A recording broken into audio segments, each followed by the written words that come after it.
Welcome, everybody. Thanks for joining us. We're going to talk today about trends for the modern PMO in the digital age.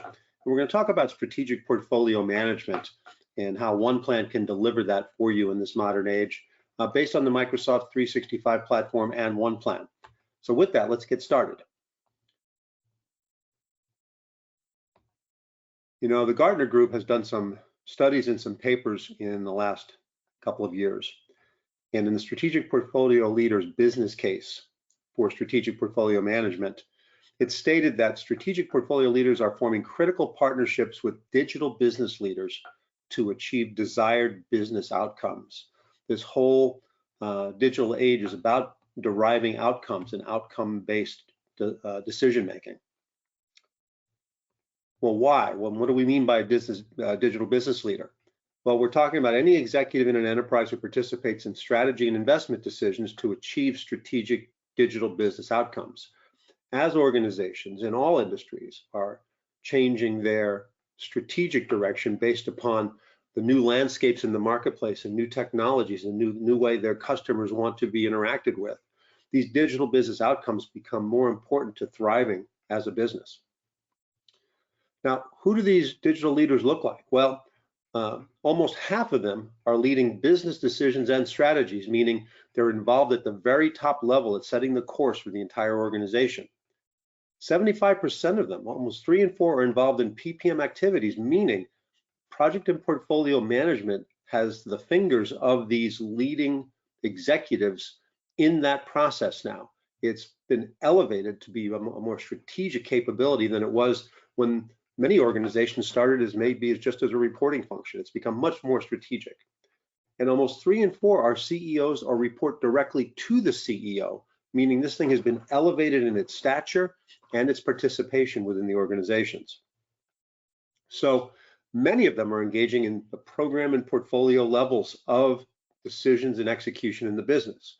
They're involved at that level in their organizations more and more, meaning it has a strategic role for these companies. It's also not limited to specific industries when we talk about things like digital transformation. The Gartner Digital Business Leaders Survey on ePMOs had a pretty good cross-section of the organizations that participated. Of the 156 organizations, fairly evenly split between different vertical industries out there. So it's I've got a good cross-section across all these different domains. Now, the digital business leaders said that they face these top challenges to success in this day and age. One is, as we look at making substantial change within organizations and we try to deliver things as an entire organization, it's the orchestration of that enterprise change that becomes very important to make sure that everybody is rowing in the same direction. Also, in just selecting what to do, the prioritizing and executing on cross-functional investments, getting all portions of the organization involved becomes paramount. And then the speed to deliver value in this age of agility and becoming more agile and more nimble and responsive, the speed to deliver becomes paramount in order to succeed. Now, the top ranked challenges to digital business success as they surveyed these leaders in these organizations. If you look at this chart and go to interpret it, the light blue was what percentage of those surveyed put it in their top 5. But the dark blue represents what percentage of those surveyed put it as their #1 challenge. So if you look at the top challenges up here, orchestrate enterprise or organizational change, like we said, prioritize and execute on cross-functional investments, speed to delivery on driving digital business acceleration, implementing key operating model changes, and business value of digital business investments. So the idea here is that many folks are thinking the same way as far as what the key challenges they have in their organizations. So how are these leaders responding to these top challenges? Well, 49% of these organizations, or 49% of these leaders, have an ePMO function.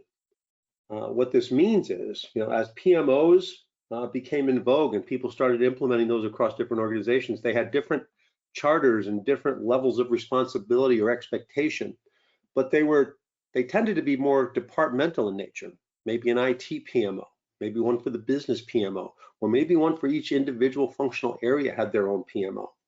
Now, in order to orchestrate the way we're talking about, having an enterprise PMO that spans across the entire organization and looks at that from an organization-wide view is very important. Well, why? Because digital business leaders within ePMO are gaining more competitive advantage. Now that this has been happening for quite some time, there is some track record. There is some experience that we can lean on. And in this survey that Gartner conducted, organizations with an ePMO they found are twice as likely to be ahead or far ahead of their peers and competitors on those major areas that we said. They're actually ringing the bell and they're achieving the things as far as responsiveness and responding to disruptions and change, quickly launching initiatives, and realizing business value from these initiatives. Now, organizations with ePMOs are ahead in digital business performance. To interpret this chart, they asked the digital leaders to rate on a scale to 1 to 5, how far or ahead or behind of their peers and competitors are they in each of these areas. And what this shows up above is the percentage of them that rated these areas as ahead or far ahead, meaning a 4 or a 5 within this, meaning they rated themselves highly. So if you look at this, the darker blue bars represent the ones with the PMOs. The ones in the lighter blue, represent those that do not have an ePMO currently in use. And consistently across the board, especially on the ones that were rated as most high as far as value expected, significantly outperform those who don't have an ePMO.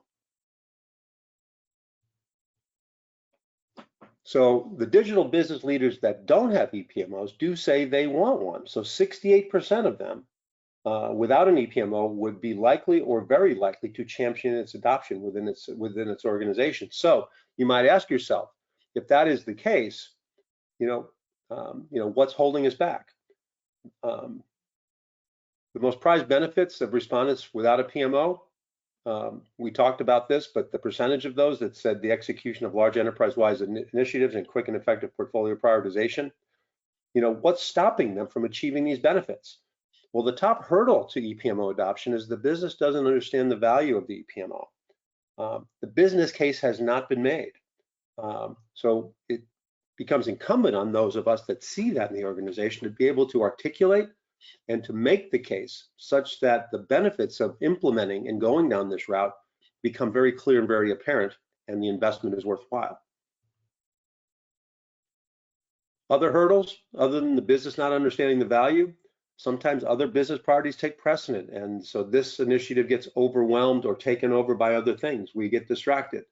Maybe the business culture doesn't support it. Maybe it's requiring a level of discipline and maturity that maybe doesn't exist yet. Lack of support from senior leadership. Maybe the message has not gotten there. Maybe they have not been enlightened and have not seen the importance of this. And maybe the support needs to be garnered from those who do see it. Lack of PPM leadership in the organization, a lack of talent to execute on this, and just negative perception of an EPMO are some of the reasons. But basically, we have to make the case. We have to make the case to the organization that this is worthwhile, that it will derive benefit, and it overall is going to be best for the organization. Now, we've come pretty far. Traditional PPM and the departmental PMO approach has advanced the ball over the last couple decades. For example, we've achieved more clarity and consistency to project management activities. We've helped define and pursue clearer objectives in the initiatives that we choose to pursue. Our planning operations become more realistic and complete because we stay on top of them. They're visible. We optimize in the allocation of resources, meaning that we can, better put our resources on the right projects and make sure that we can actually do it with the resources that we have. Hence, we improve the quality of the deliverables because we're not overstaffing or overstocking things to burning people out to where they can't do everything that's been put on their plate. And at a minimum, they've been providing better visibility and reporting to the organization.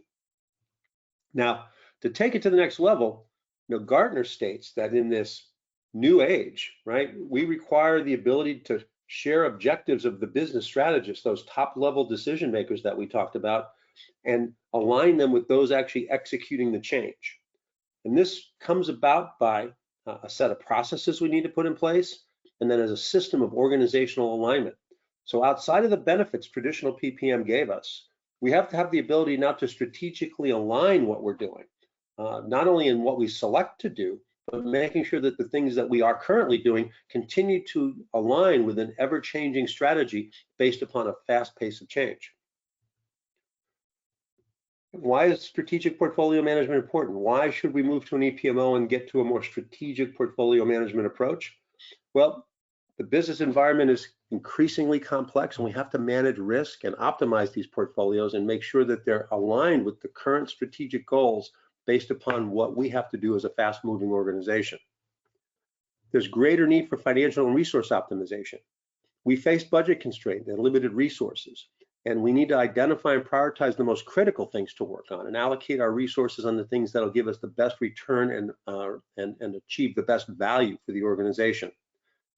And demand for just data-driven decision-making means we need more data points to make good decisions, to make timely decisions, and look at the insights in the portfolio performance, make sure we should continue to invest or make informed decisions about how we should align with things and what's the right mix of things we should be working on and investing in.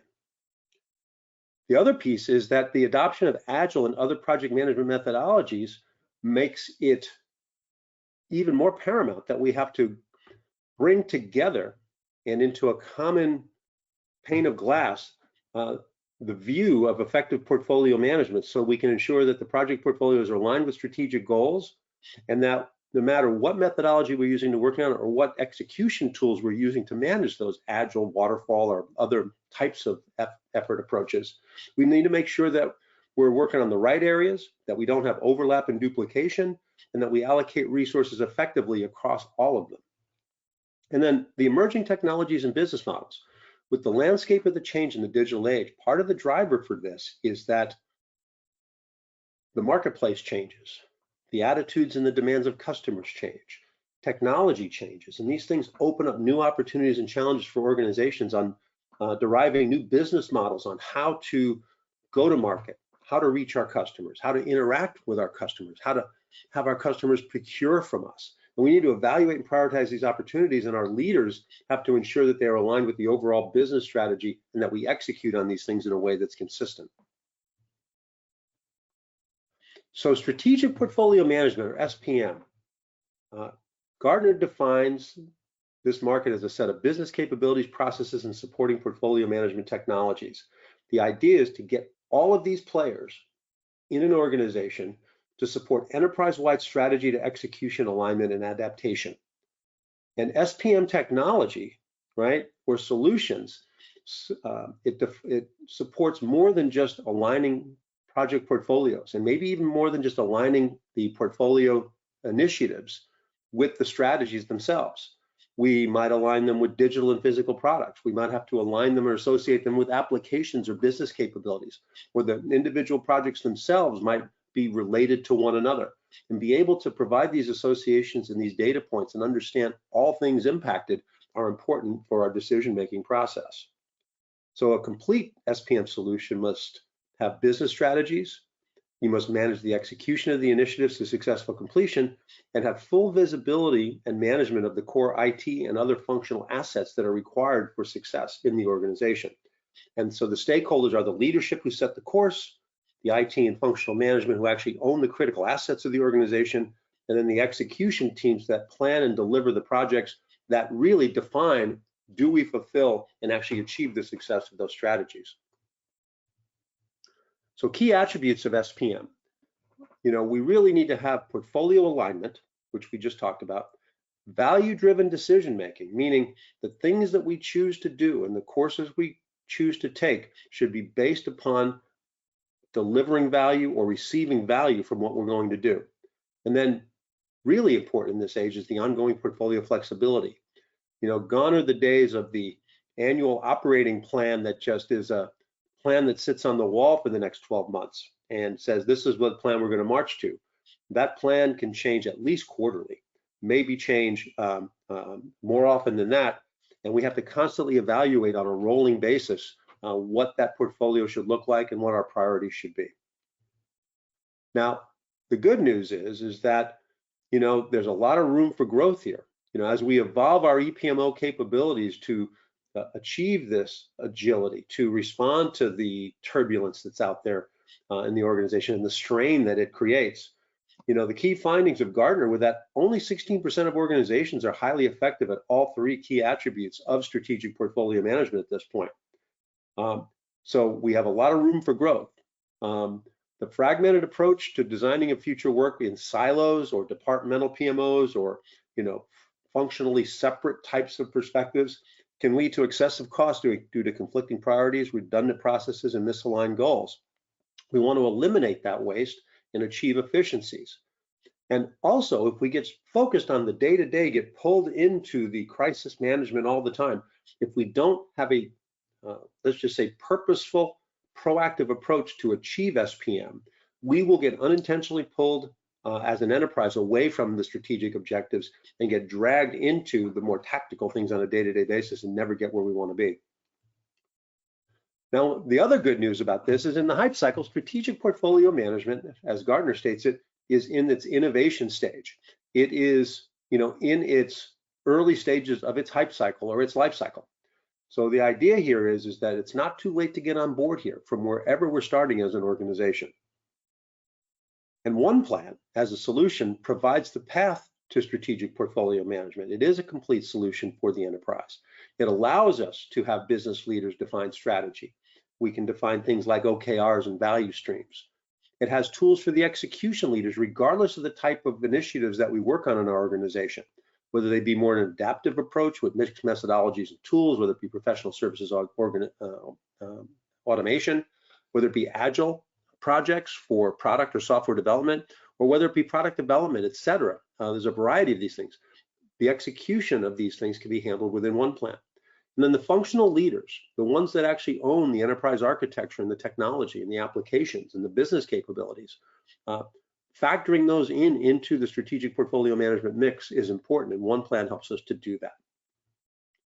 Now, the key here is you might look at from where you're at. Maybe you're evolving. Maybe you're just starting out with a PMO. Maybe you're only doing a fraction of this today. I want to assure you that OnePlan meets you where you are. It actually is an enabler, and it helps us on the path to strategic portfolio management, as that previous slide said. You don't have to bite it all off at once in order to make progress and get more effective over time. And if we look at the capabilities that OnePlan can bring to bear here, now, once again, you don't have to tackle all this, but be aware that it can take you where you want to get as far as you want to get. For example, on the intake side, on getting things initiated, the strategy piece of be able to have like objectives and key results and strategies outlined as an overarching path that the organization wants to head. OnePlan allows you to capture and manage that from a strategic execution plan and also align it with what you end up doing from a project and initiative perspective. The enterprise architecture and even the business architecture elements, things like products, business capabilities, application portfolios. What things else do we have to consider in order to be successful at these strategies and even to succeed at the individual projects in and of themselves that we have to accomplish successfully in order to help achieve these strategies? And then just ideation and requests. Having a strategy and having a fundamental architecture that will then spawn in and of itself ideas and requests of things that we would like to do to consider to be part of an active portfolio of projects for an ePMO. Now, in that regard, portfolio planning is what's needed. We might have candidates, we might have in-flight projects, etc., and initiatives. Be able to look at them in more traditional list views and prioritization views. Look at them in board views for things like program increment planning for agile teams, or maybe even roadmaps to understand when certain things are going to be delivered. OnePlan provides this flexibility. Capacity planning. Do we have the wherewithal? Do we have the bandwidth to do the things that we're contemplating doing? Or do we have to make trade-offs and not do certain things in lieu of other things in order to do that? Do we have to contract? Do we have to hire? This is a perspective that OnePlan helps you achieve. The financial planning. Do we have the budget? Does this fit in to the budget? Does it fit within our CapEx and our OpEx and other things like that? What's our original budget? What's our plan? What's our actuals and our revised forecasts? And then what if scenario modeling? Important on the premise of these earlier slides is with this landscape today, situations change, the business environments change. How do we adjust to these the realities on the ground and say, okay, what alternatives should we consider, and do we have the resources and the finances, et cetera, in order to be able to accomplish those? Now, on the execution side, once we decide to do these things, we have work plans that we can actually build. Now, OnePlan has its own work planning tools within it, so we can do more waterfall planning and we can do more agile, backlog and sprint planning as well. But if you're using other common execution tools out there, we'll talk about OnePlan's connector technology that allows us to connect to the more popular tools, waterfall tools like Microsoft Project or Smartsheet, or agile tools like Azure DevOps or Jira, for example, and be able to automatically pull that data and roll it up into our portfolio across a variety of different projects and plans. Now, we also have the ability to track issues, risk changes, and things like that from an execution perspective. So all those dimensions of things that we want to track around a plan as we execute is available. Now, the role of resource manager, we oftentimes in functional organizations or matrixed organizations have to negotiate with other parts of the organization for the resources. So the project says I need certain disciplines. So, who can I have? What do I need? And be able to do that on an individual project by project basis and negotiate with those resource managers to ultimately come up with an overall capacity plan like we showed on the left when we were doing our portfolio, is all built up from doing this on an individual project basis all the way up to the portfolio itself. And then the team members as we participate, as we're executing, how do you provide status into all these things from a team member perspective, into the tasks and projects that you're working on, being able to update the issues that you're have been assigned, the tasks or backlog items you've been assigned, or even report time on those things is something that OnePlan provides right natively within the tool set. And from an analysis perspective, getting status reports, sometimes we get sidetracked because status reporting on a reporting period basis becomes a project in and of itself, a major one. And having this become a natural output of the process, as opposed to us having it be a construction project each and every time we reach that, is something that allows us to focus our attention on more high value activities. We have dashboards and reporting that allows us to report at all levels, from the portfolio and strategic levels all the way down through the individual programs and projects, and even resource perspectives, et cetera, financial perspectives. And then as I talked about all these things interrelating, whether they be strategies or enterprise architecture and the projects, as they all interrelate, visualizations, how all these things are associated with one another and how they depend on one another, is a visual you can get right from with OnePlan as this becomes more complex. Now, as you look at this, it's really still all about delivering the products, the services, and the business value or the benefits that you're trying to achieve within the organization. And I would say from wherever you're starting from, it could be as simple as you just want to manage a better visibility of your portfolio and track how it's going, and tack on the other dimensions of this as you're ready as an organization. The key is you will not outgrow OnePlan, and you can either deploy it simply or in this most complex case if you want. Now, we've added in recent months artificial intelligence, which has been all the rage and it's been all the talk. But we've leveraged Microsoft Azure OpenAI with all of its secure boundaries, not just the OpenAI that we have out there on the general internet for ChatGPT, but we have Sophia, who is now our AI assistant, which we'll talk about a little bit today, to help us in making decisions and doing some of the routine things that we'd like to do in our project and portfolio management efforts. The ultimate thing here on this front end, we want to help make sure that we're doing the right work and we're selecting the right things that are aligned with our organization strategies. And then we want to have the tools to help us execute well, to do the work right. And this is true across the organization. We talked about moving towards ePMOs. This is not just for the PMO. There's other parts of the organization that have plans that may feed up into an overall enterprise portfolio.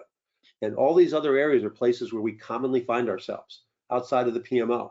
Innovation and transformation programs, the information technology department, application or product development, professional services in the part of the organization, sales and marketing initiatives, and even operational type of efforts that we have within organizations, just to name some. Now, the connections we talked about, bringing these things all together from a variety of tools, I just want to clarify that we're not talking about custom integrations. We're talking about OnePlan's OneConnect platform that has productized connectors that allow us to connect to, for example, the work management tools like Project and Smartsheet and Planner, etc. The ability in the software development and agile tools to be able to connect to things like Azure DevOps and Jira, and even other genre tools like CRM systems for professional services from Salesforce and Dynamics, or service management tools like ServiceNow, for example, or even other strategy tools. If you've got some other things in there that are helping define strategy, we can bring those in and use those within OnePlan. The other piece too is we talked about Microsoft 365. OnePlan is built in the Microsoft Cloud, is delivered to you from the Microsoft Cloud. Not only do we connect to it and leverage it for your authentication, just like Microsoft 365, but we can also, even though OnePlan is usable right within your favorite browser, if you want to leverage it from within solutions you've built within Power Apps, we can actually, we have a fused UI strategy to allow you to access OnePlan while you're in Power Apps. It is an authorized Microsoft Teams application, meaning we can add OnePlan to any team or channel or just to Teams in general and use it for content and collaboration to supplement the things that are in OnePlan to do those things. We can do the same thing by accessing OnePlan right within Azure DevOps. Not only can we connect to Azure DevOps data, we can actually use the OnePlan tools while we're working in Azure DevOps. Same thing holds true within Microsoft Dynamics, in Microsoft SharePoint, and in a non-Microsoft realm, we're doing it in Jira as well from Atlassian. So OnePlan Sophia GPT, let's just say we like to call it AI as a collaborator. It's there to supplement what we're doing. And I would just say this, it is Microsoft's Azure OpenAI that is being used. It has learned all about OnePlan and what it provides, and in the context of all the data it has about us. And then in active views, it will actually factor in your data into its decision-making and the answers that it gives you without retaining or learning from that. It's your own particular private information that is protected by the way we use this AI capability. And Sophia GPT is always on in OnePlan, meaning by click of a button, you can ask it questions about the context of wherever you're at in the tool set. And we'll go through a couple of examples as part of our demonstration today. Now, the sample use cases, now we're growing this all the time. We're constantly developing additional use cases for how we can use Sophia within our SPM capabilities. But the areas that we can do this in today are strategic planning, portfolio optimization, the work management, risk assessment, resource allocation, and investment forecasting are just some of the things that we are already doing. And we're going to constantly be adding to these things as we go forth, as we develop more and more in the area of AI. So with that, I thought I would transition live and give you, given the time, it can't be a comprehensive demo, but I want to give you the high points of all the different areas of the tool set that you might want to consider. Looking at OnePlan, and I'm going to, demonstrate it to you right from my browser here. But every user, regardless of what role you play in that scheme or that diagram of capabilities I showed you about all the things that OnePlan can do, everybody has a homepage, and depending on what their role is, they might see different things in here. But we have the ability to do insights in here that basically help draw our attention to the things that require our attention, like things that we're overlooking, things that are overdue, things that may be out of compliance, etc., to help us not overlook things and make sure that we address the things that we need to.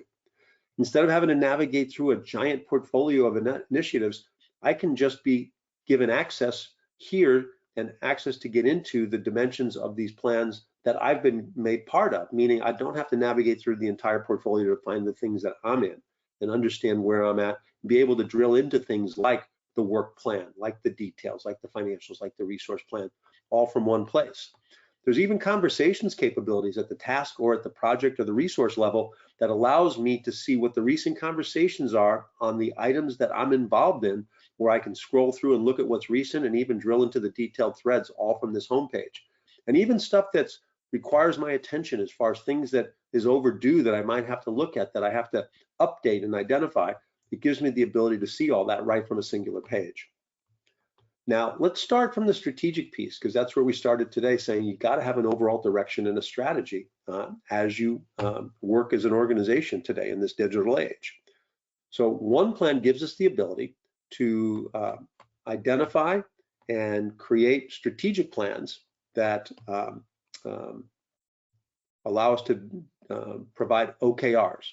Now, for example, as I look into objectives and key results, you can structure this any way you like, but the common way people are doing this today is in objectives and key results. And if you see here a hierarchy that's been created, or a plan type hierarchy of the objectives, which is essentially the strategies or the outcomes that we're looking for, and the key results being the tangible measures or the tangible things that we are looking to in order to achieve these strategies and the tangible measures of progress that we might have. As we look at this, say an increased project success rate, what we want to do is not only define this, but we also want to use it in relation to, and by the way, we can just use this to execute this plan and understand how we're doing, but we can also come in here, and the idea is to strategically align and understand if there's any dependencies that we have on this particular strategy, which appears we don't, but the associations that we have here are important. So increased project success rate is got key results that are associated with it. It has projects and epics that are helping to fulfill that strategy. And there are products, applications, and business capabilities, et cetera, that we must factor in to the equation if we are going to succeed ultimately at this. For example, enterprise resource planning must be factored in for the data warehouse migration. And so we can't succeed at this unless we have this, and this is at risk. So we might want to understand what that is. So we might want to look at those types of things. We might want to drill into, say, a particular key result that's associated with this strategy, like implement a governance framework. And we can easily go in and look at through either a quick edit and drill into these things and look at the details around that particular key result and look at the other plans that it might be associated with, or I can fully drill into it as I go through. So instead of just looking at a quick edit pop-up, I can actually go directly to that element and go into the details regarding that particular item and see this key result is about implementing a government framework. I can see that my current metric is a target number of 100%, and I'm actually 75% done with this as far as that goes. And it's aligned with these ideas or projects. In this case, it's just projects that I'm aligned with. And there might be enterprise architecture elements like applications I'm associated with here as well. Now, from a visualizer perspective, if I wanted to look at it just from a key result perspective, as opposed to from that objective perspective, I can come in here and basically take a look here and see that there is a dependency that's waiting on me here for update all network switches, and the runway of associations from this key result saying it's supporting this one objective and these projects and epics, and then these applications, for example, and business capabilities have to be factored in and addressed in order to succeed at these types of things. So ultimately, we have a good information on how these things all relate. Now, from an ideas perspective, these may spawn off requests or ideas that we want to tackle. And as we go through here, I might have a whole list of ideas that we're considering doing.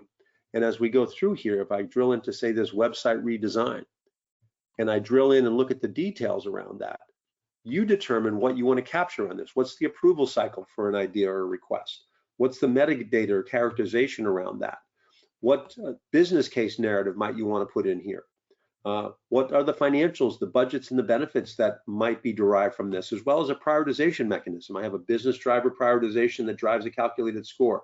I have a more agile, weighted shortest job first score based upon the parameters that feed that. The key here is, and then also I have a key result that this idea would support, meaning we'd factor that into the decision making as to whether or not we would actually embark upon this.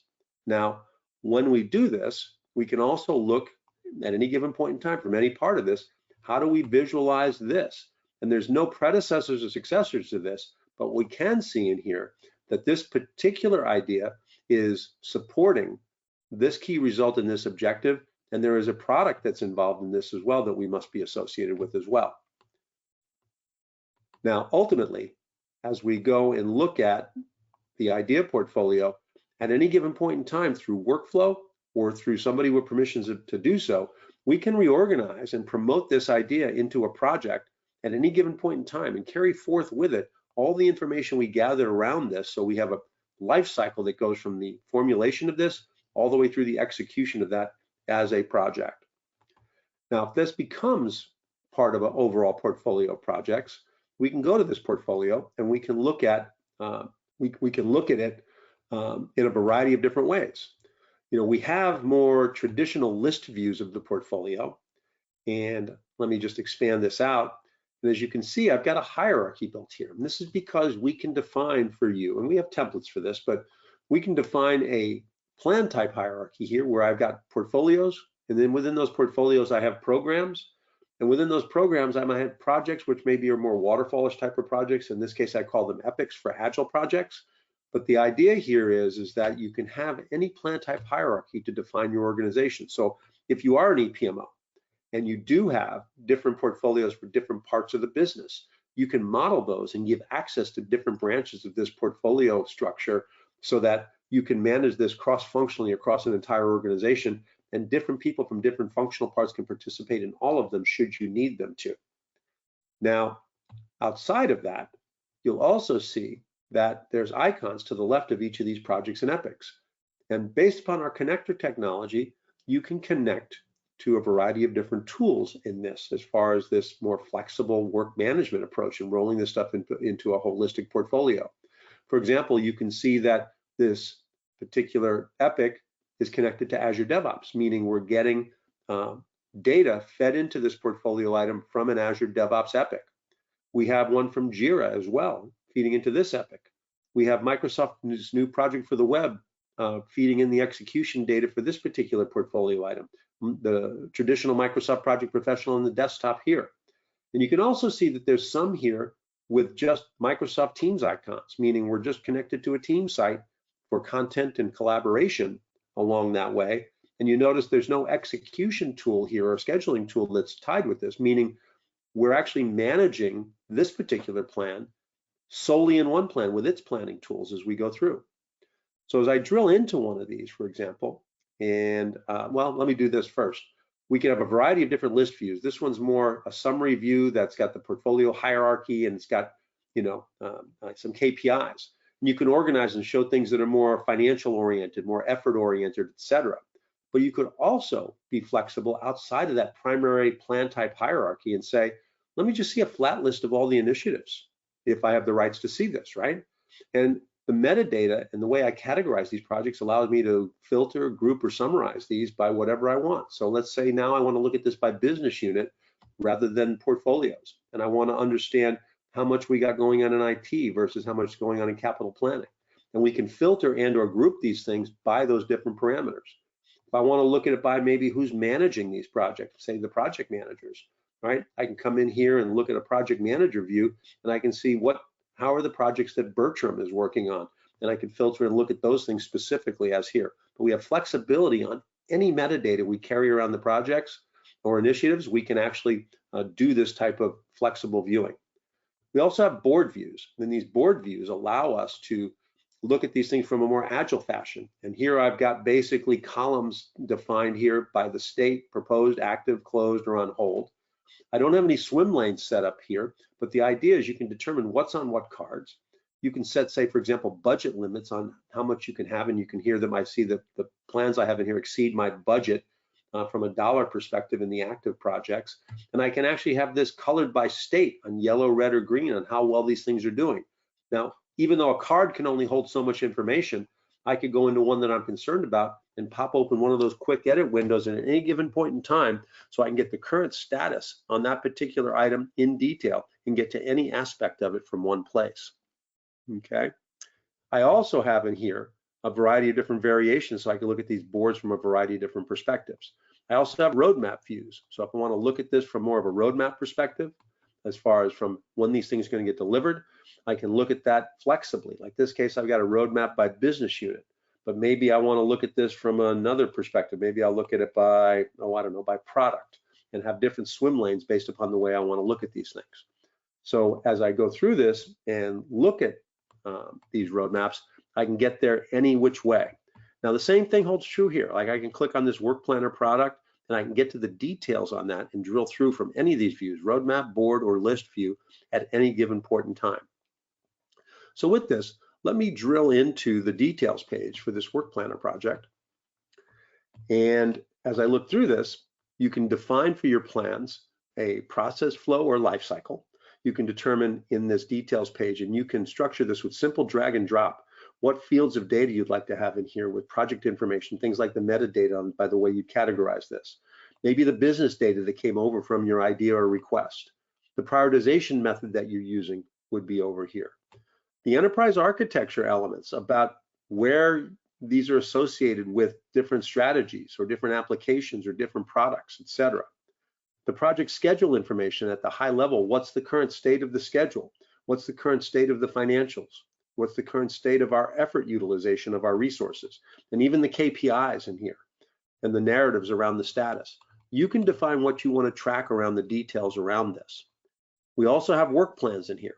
And the cool thing in here is that much like the portfolio level where we had different plan types and we could build a plan type hierarchy, we can have as many different work types in here as we want. Now here I'm looking at a schedule work type, but out of the box we give you a backlog work type for more agile type of planning with backlog and sprint planning.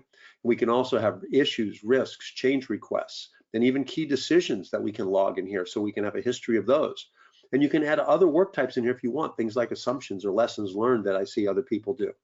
The key is within OnePlan, you can actually build your work plans right here within OnePlan. You can either build them from scratch or you can use our templating function to have consistent planning structure all the way through this. And we can look at, say, this waterfall plan with maybe a Gantt chart laid in here to look at it overall and look at the timelines, much like we're used to seeing. We can have different views in here, like more cost-oriented or more effort-oriented. In this case, I'm in more of a planning view. But the idea is that we can look at the schedules, we can look at the backlogs, in this case, more agile planning. And as we go through the agile planning and we build that out, we can even look at and we can show sprints and build those out as well, and which sprints things are part of as well. Now, our connector technology, that even though this plan was actually built right in OnePlan, you could have connected this to Azure DevOps or Jira is what's been set up here, that we could use the inputs from any particular plan in Azure DevOps or Jira and synchronize that so that what you see here in OnePlan would have come from those particular tools. On the same side with the schedule for the more waterfall type of planning, I could have come in here and instead of building it right here in OnePlan, I could have gone to the connector and I could say, let me connect this to a Microsoft Project Professional plan or a Smartsheet plan or a project for the web plan or a Microsoft Planner plan. Whatever connectors you enable allow you to connect to those things within here and roll that stuff up into the portfolio. Now, each of these projects then could have its own resource plan. And this resource plan allows you to plan both generic resources and or named individuals in here and be able to plan in terms of hours, percentages of effort, or full-time equivalents across that, but always having an eye on where else they are allocated to see, even though I'm fractionally allocated to this particular project, I am already got commitments on the other side that actually has me over allocated with this project in the mix on top of it all, meaning that I have an eye on the entire resource allocation or resource demand as I'm building individual project resource plans. And I can plan either top down or bottom up from the schedules themselves, the resource plan, and aggregate that roll up. I also have financial plans in here that allow me to do detailed cost categories and track the financials to the degree that I want to, be able to track capital versus expenditures, and even plan my budget, my forecast, revised, my actuals, and even track benefits and or revenue as I go through there.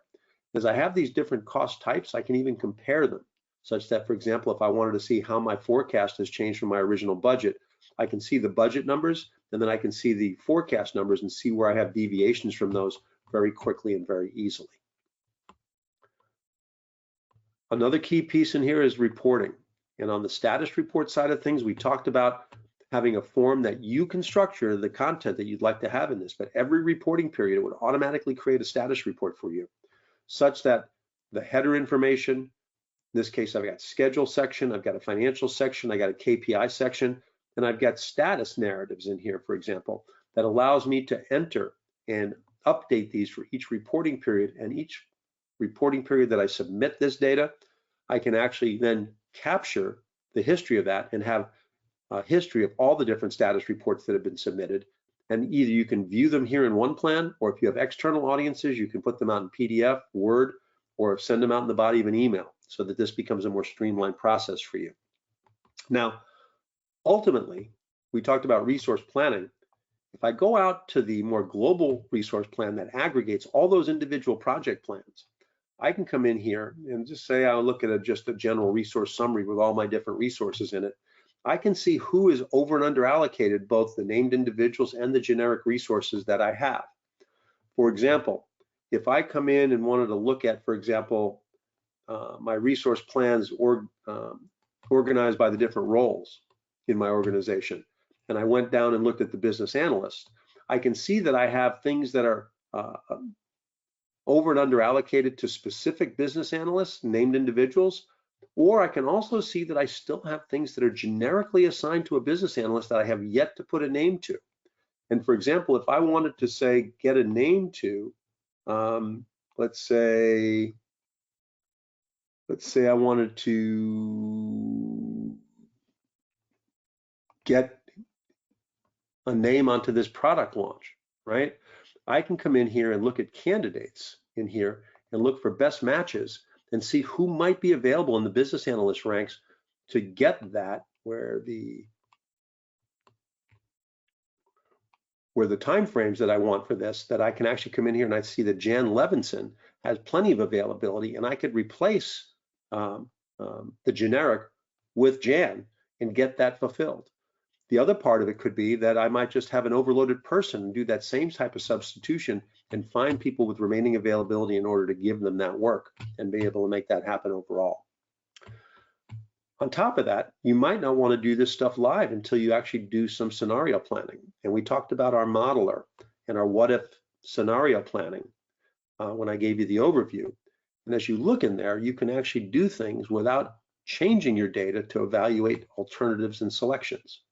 So for example, in this IT 2023 project planning model, I can come in here and look at different scenarios. For example, in this model, I have 35 potential projects or initiatives that I want to do. I have some data, prioritization scores, benefits, budget, all this different information, how they're aligned, etc. And as I went through a process, I actually said, what if I just only have a $10 million budget? And as I come through here and I look at what's in, I can see I can only do 22 of the projects, and I had to jettison 11 projects in order to meet that $10 million budget target. As I look at that, I could look at, for example, the financial implications in that. And for this particular year, I got close to this just over $10 million for the budget period, meaning this year, right? In order to get that in there. And for example, actively live in this scenario, if I say, for example, if I took out, say, another project here, I could actually see in here that I got under the $10 million budget. So it's actively, dynamically showing me what I need to select or deselect to get under those. I could even look at this from a resource perspective as well and see, given the active mix of projects that I have, where's my over and under allocations? And I can see I have minimal over allocations in here. So I might have a fairly achievable plan from a resource management perspective. Okay.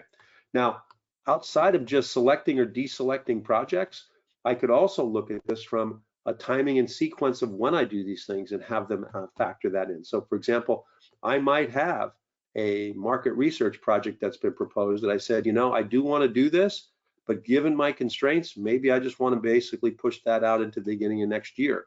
And now it'll dynamically change and take the resources with it, and I can save that into that scenario. Now, I could also do things, say, with a $12 million budget. And rather than go through that exercise with you again, let me just analyze these compared side by side. And I can see right now that I only really got to do one more project in the $12 million budget. And I can also see for an additional $2 million of revenue in these scenarios, I basically got the same, almost the same amount of benefit from it. So it might not be worth me spending that information. And I can look at other details in here, comparing these. I can compare the $10 million budget with the $12 million budget and compare, for example, what the priorities are and what's in and out as we go through there and put this stuff out to Excel spreadsheets should we want. We can also look at what we could call a bubble chart. And those of you that do portfolio analysis are familiar with using these. But basically, in this case, I've got one that's based on prioritization and benefits. And high priority and high benefits is where we want to be. And it looks like we got everything above a 50% prioritization score almost. The bigger projects seem to be up here with a high prioritization score. But I can also look in here and say, what are the things we didn't select in the gray? And are some things that we should be selecting that maybe we put out there that maybe on this set of parameters we should have selected, and understand and be comfortable that we're not excluding anything that we should have. On top of that, that whole visualization piece that we talked about earlier on, we can actually look in this model and see, are there any dependencies that we're overlooking? So on the projects that were selected, are there things that are unselected that we should be considering, and what price we might be paying or what trade-offs we might be making to do that? We can look at the dependencies and the overall runway and how those things are all related to one another as we make this decision in these types of things. And I would say, lastly here, one of the more mature aspects of this is, relating those enterprise and business architecture elements. And you don't necessarily have to do this all up front, but I would say from this, just know that OnePlan can allow you to identify other portfolios outside of your strategy and your ideas and your project portfolio. And in here, I'm showing multiple portfolios where I got a portfolio of products, I got a portfolio of business capabilities, I got an application portfolio, and I even got a portfolio of value streams that I can align my projects with and my strategies with as I go through here. Now, as I drill into just one aspect of this, given the time here today, let me drill into this product, humanity. And as I go in here, I can establish a life cycle for my product. I can have a product vision, I can have product prioritization, I can have the associations I want, etc. Just like I do with any other element within OnePlan. But the key part in here too, on top of this, for these products, they can actually have their own work plans, for example. I might have a backlog that I created. I might have a release schedule that I put together for the product as I go through here, and as I look at the life cycle around that. And once again, as I look at the reporting around these things and I visualize how this product is important and how it's related, I can see that I have plans that or products that are dependent on me and one I'm dependent on. And once again, I can put that runway from a product-centric view. I can see how we are key to achieving these key results and strategies, as well as supporting these projects and epics and overall business capabilities. So with that, I think I will just jump to a quick example on Sophia. And let me just go back to my ideas and requests area. And let me just go to a list view. And let me go through, let's come and look at all ideas that we're going to be considering. And as I go through this, let me just pose Sophia a question, who's down here in the lower left. And let me say to Sophia, save me typing, let me cut and paste this in. I'll say, based on priority and ROI, what 3 projects should we approve first and why? And as it looks at that, it's going to look at the mix and the data we've collected around all of these items, and it's going to give me an answer. So let's take a look and see what it finds out. So it's picked cybersecurity audit and gives me the metrics as far as benefits, prioritization, budget, and then basically talking about its importance to the organization as to why we should do that. The website redesign, higher ROI, and it basically would help us promote our objective of attracting more customers, etc. So the idea here is it's giving me not only the metrics as to maybe what might be the higher priority and benefit things, but it's basically giving me some more subjective and analytical reasons as to why we should do these things, and help me in that decision-making process. As I go back to the slides in here, and I go a little bit farther down on the strategic planning side, here's one where if I look at this and ask it to analyze and identify patterns, opportunities, and potential risks here, I can actually have it go through, for example, strategically, and ask Sophia that question.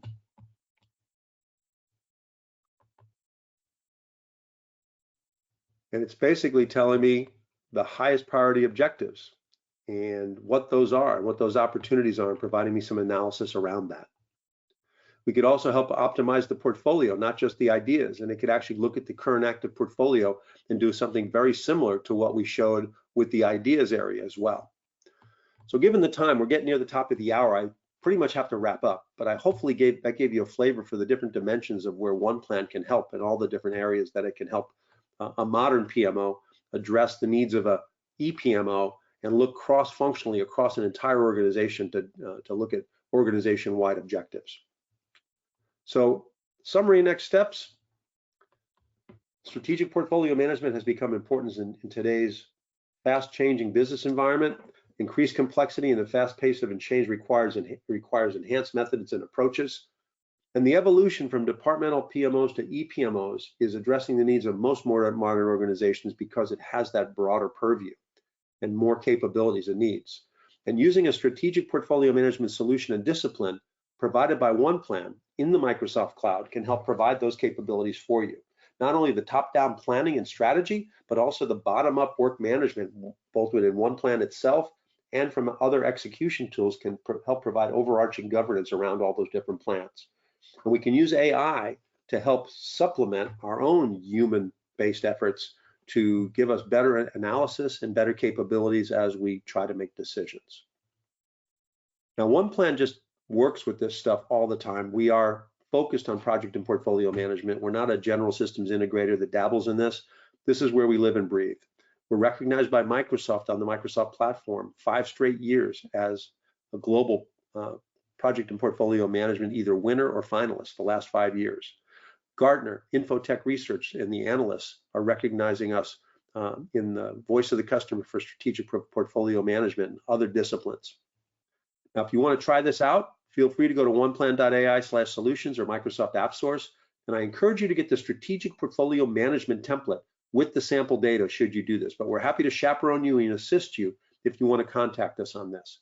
And we're even happy to give you a free roadmap workshop on what it's going to take to get you from point A to point B and give you an idea of where you're at and what your designs are and how that might fit. Now, I would say this, the free trial, the roadmap workshop, or just a personalized demo in more depth that you'd like, just contact us at contact@oneplan.ai. Thank you again for your time today. OnePlan brings these together. The one in there really is the power of one, we like to call it, because it brings everything into one interface, one experience, one hub. Really like to thank you for taking the full hour with me here today. Thank you and have a great day.